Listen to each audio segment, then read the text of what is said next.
media, broadcasting, Free Things Tech, Tuesday Tech. And I talk about how to be an Apple fanboy, and OverHead projector, the modern version of it, and slides and presentation and what's happening. And you could have a backup plan. So that's the thing. I'll start out here what's HAPS. And it's I recommend you to check out the apps and download it and subscribe to get notified when I go live and support my work on apps. And you could do that by giving thumbs up, high fives, and sharing coins, and donate and do the awards.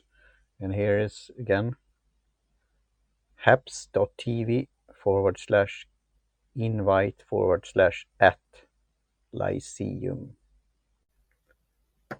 So today I will talk about free tech things and also a bit low tech. And I will see here still doesn't seem that Facebook Live is working. So I definitely have to talk to Pablo at Haps and get book a time with him and see if it's something with the API or something with my setting or the app or something else.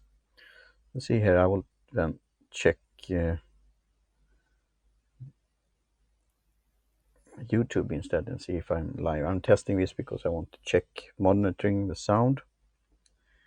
So I have again my lavalier mic, and that will be new things regarding tech that I want to in the future invest in new equipment for this live streaming and broadcasting, and also for my podcasting. Again, you could support me by going to haps.tv/invite/at Lyceum.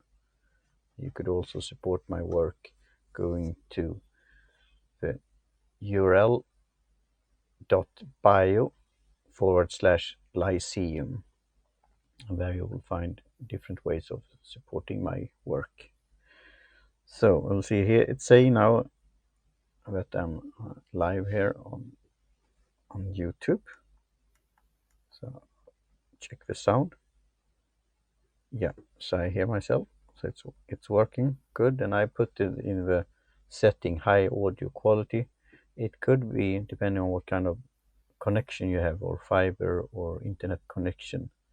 But I want to test because my equipment is pretty simple, but it's working in this mobile style. And as I said, the subject title is Apple fanboy, as I am. I used all kind of different systems, but I like, in a way, simplicity of Apple, and also the design, and also that it's working together. So my friend and author Stefan Engeset, he has written a book called Sharkonomics. He studied white sharks in South Africa and how you could apply that on economics. And also he wrote a book about how to be one with a customer. And you could go to detectivemarketing.com and check out his books there. And there, in one of his books, he had an idea about Apple, because they are so figuring out that it will be usability. Apple was not first with the iPad and thought it was a bit early. So Steve Jobs, according to the story, he put it back in the drawer and picked it up later on. And as I said, now I'm using my iPad Air that I won on a giveaway on a Facebook group. Lucky me, many years ago, to back up, but also seeing that it's working. Because here I could see now it's gone 5 minutes and it's live, 2 people watching, no coins yet here, so you could donate if you want, and it's a great connection. So that's all fine, but I can't hear myself through the phone. So that's why I'm looking now down here, and so you could see my podcast, Egonetcast. So let's see, it's working with the sound and also the picture. Anyway, Apple fanboy. So Stefan, he wrote about that. Why hasn't Apple come up with the idea? So he gave him the idea. video. And I wonder what's that in English, like a video projector, we call it in Swedish, or projector, or a Canon, we say also in Swedish. When you have something on your screen, on your computer or on your phone, and when you want to have it over your head on a big screen, like a blue screen or green screen, or what you call it, but so people in the audience can see it. And that's my backstory. I did a presentation about the future of podcasting at the podcast conference in Stockholm. And then I was the last speaker, I think. And a couple of speakers before me, then something happened with the technology and the tech in the room, in the conference hall. And the overhead projector, the computer projector, video projector was up in the roof, high up, so they couldn't fix it. So, do you have a backup plan then? So I had my iPad, I had my iPhone, and I recorded myself, like live recording, so I could use it for my podcasting and new media advisor, and also talk about my content there. And of course, I got a bit nervous, and you wonder, how do you have a backup? I didn't have any whiteboard or with paper that you could put, what do you call it, a big white paper, and then you could rip it off, and so on, that you often have in a smaller conference rooms and so on. So that could be a backup, or you could of course have note cards, and I have that also. I had note cards, index cards, and then I had my iPad, but I watched my slides and the presentation, but I had using a service called Haiku Deck. But then of course you should have a contact with the audience also, and watch them and see the body language and reactions, and maybe they're raising the hands, want to ask questions and so on.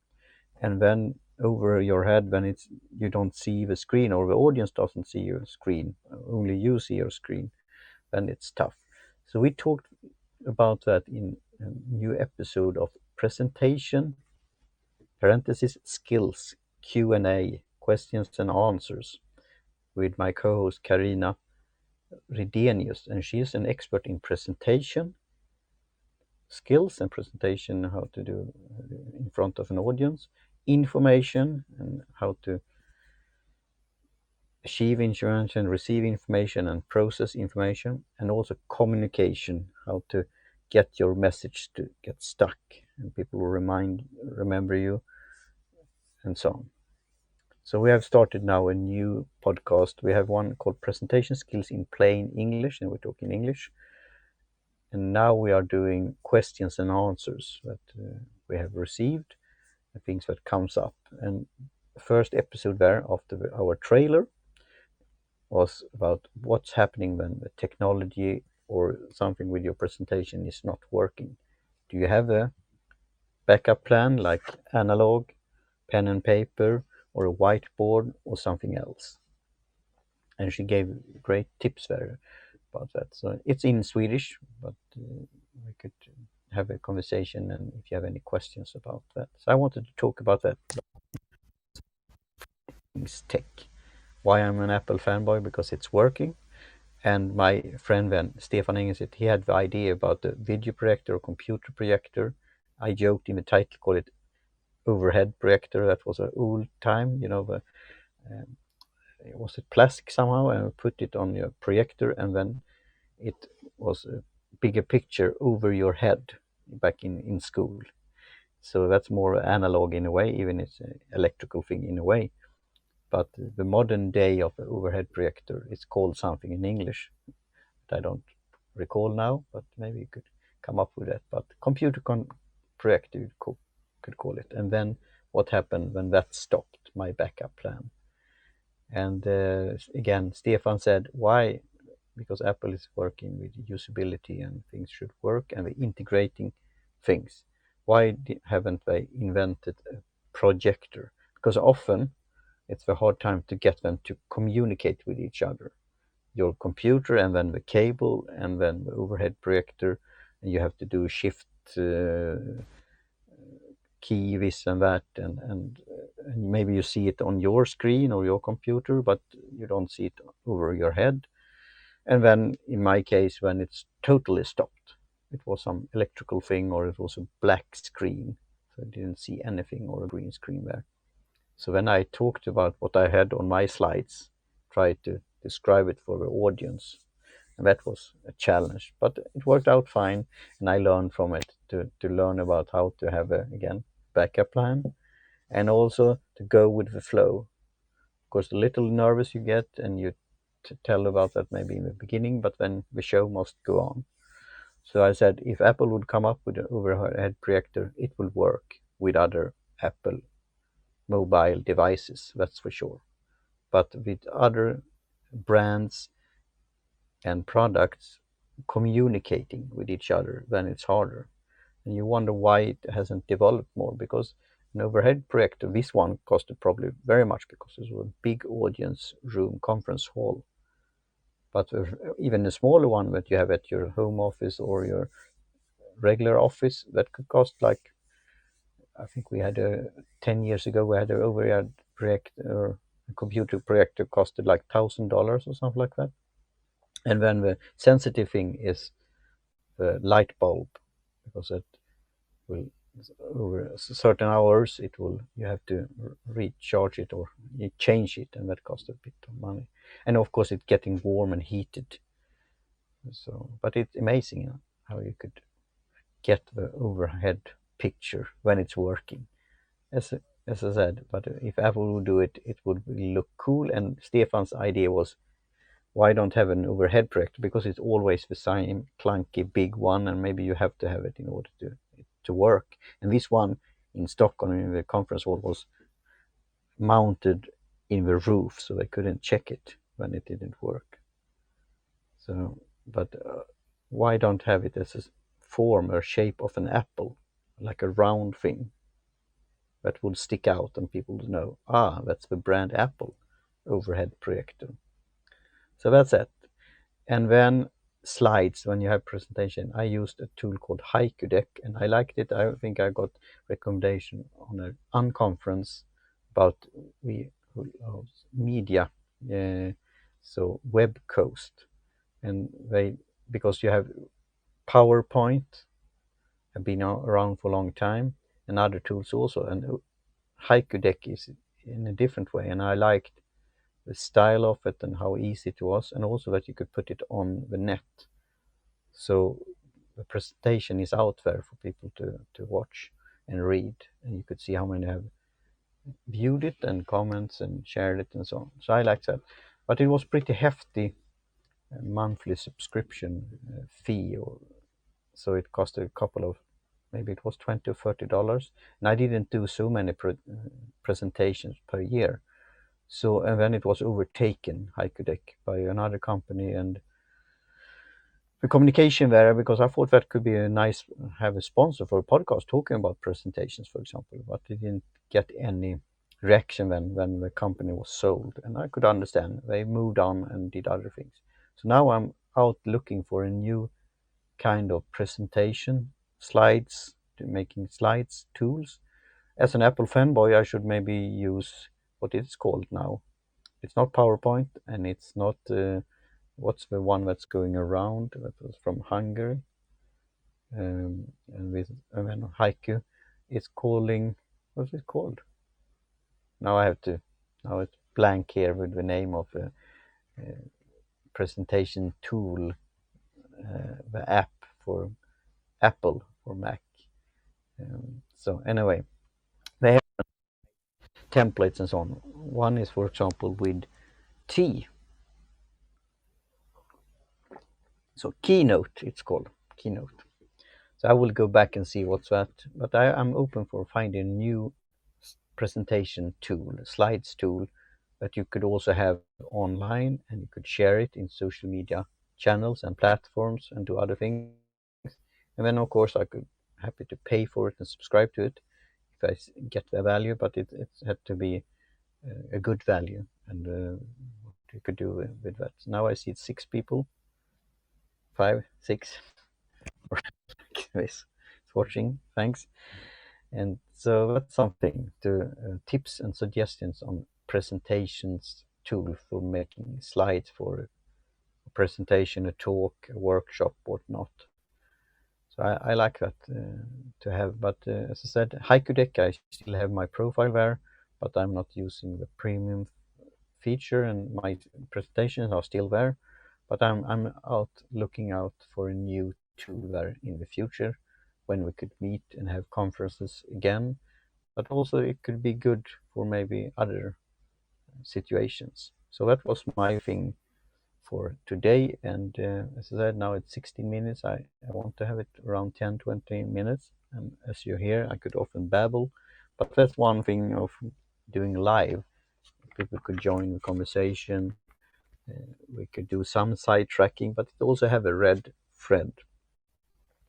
And I'm doing a shout out at the end here to Karin Coach, Karin Blad, that had a coaching session with me about my last site, teaparty.media. That's my main focus, because then I could explain about what I'm doing right now, why that could be a part of your, call it, strategy plan for social media activities, and also for your brand, your personal brand.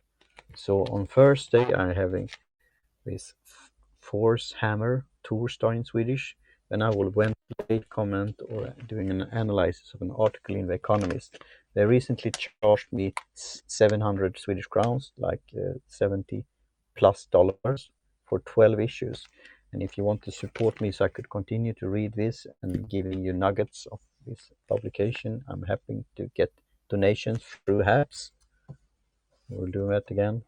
haps.tv/invite/ and then at Lyceum, or going to url.bio/Lyceum, or going to paypal.me/ and my last name, Lindeskog.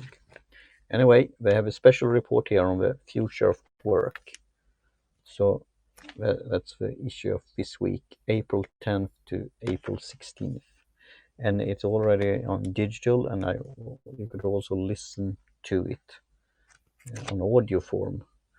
And as a subscriber, I could also share it with friends, a couple of articles per week. So for example, to my co-host Blair, we had that for our podcast, The Secular Foxhole, and had an interesting article about after Trump and the religious rights in America, what's happening there. So on Thursday, I will talk about that, but I have an important meeting with some individuals that have a company called Behind the Brand. And it's an interesting concept about how they could help other companies with their marketing, like replacement or addition to a marketing director, and also that you learn about their work and their true voice and so on, and how we could help them as marketing in a social selling, you could say, and also to be on top of new things. And there I could come in as a new media advisor and also see the holistic and the integrating thing, and also my specialty as podcasting. So I have an important meeting there on Thursday, and we will go there to a place on social distancing and be safe and so on, talking about the future plans and opportunities and how we could work together. So then I will do this review comment early in the morning. I often do that. Now I was a academic quarter, like 50 minutes later. It's 3 p.m. and on Thursday I want to do it in 9 a.m. But we have a meeting in a different location at 9 a.m. So I will do it earlier. Maybe it will be around maybe 7 a.m. in the morning, my time. And then on Saturday, I have an important thing to talk about, tea. And in this package, I have some interesting, call it ingredients or elements, or not minerals, but it's interesting stuff inside here. It has to do with the process of tea making or tea brewing that I have subscribed to, and a course there into that. And I will talk about that, how I could get fuel and I could get like energy, cheers, and so on. by my interest and my passion about tea, and I have passion projects about that I want to continue with after I have finished my last site, teaparty.media, because that's the whole umbrella of all my social media activities and my online, but also offline, and my personal brand. So with that, I say cheerio and thanks for watching, and talk to you soon again.